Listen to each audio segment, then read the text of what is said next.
धर्मशास्त्रों, विशेषकर श्रीमद् भगवद गीता और गरुड़ पुराण के अनुसार मृत्यु के बाद मनुष्य अपने साथ कुछ भी भौतिक फिजिकल लेकर नहीं जाता, लेकिन उसके सूक्ष्म अस्तित्व के साथ कुछ महत्वपूर्ण चीजें जुटकर अगले जन्म की यात्रा पर निकलती हैं।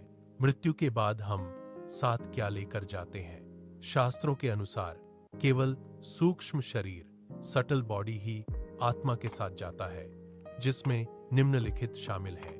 कर्म कारमा, आपके द्वारा जीवन भर किए गए अच्छे और बुरे कर्मों का लेखा जोखा ही आपके अगले जन्म की नियति डेस्टिनी तय करता है। संस्कार और वासनाएं, इंप्रेशंस, डिजायर्स, आपके मन की गहरी इच्छाएं, आदतें और विचार जिन्हें संस्कार कहा जाता है, आत्मा के साथ अगले शरीर में जाते हैं।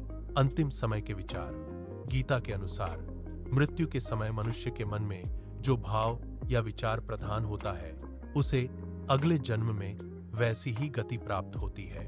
ज्ञान और भक्ति, यदि आपने ईश्वर की भक्ति या आत्म ज्ञान प्राप्त किया है, तो वह पूंजी भी आपके साथ अगले सफर पर चलती है। पीछे क्या रह जाता है?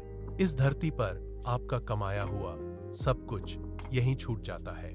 भौतिक शरीर, फिजिकल बॉडी, यह मिट्टी से बना शरीर मिट्टी में ही मिल जाता है। इसे आत्मा पुराने वस्त्र की तरह त्याग देती है। धन, संपत्ति, बैंक बैलेंस, जमीन, जायदाद और कीमती वस्तुएं यहीं धरी रह जाती हैं।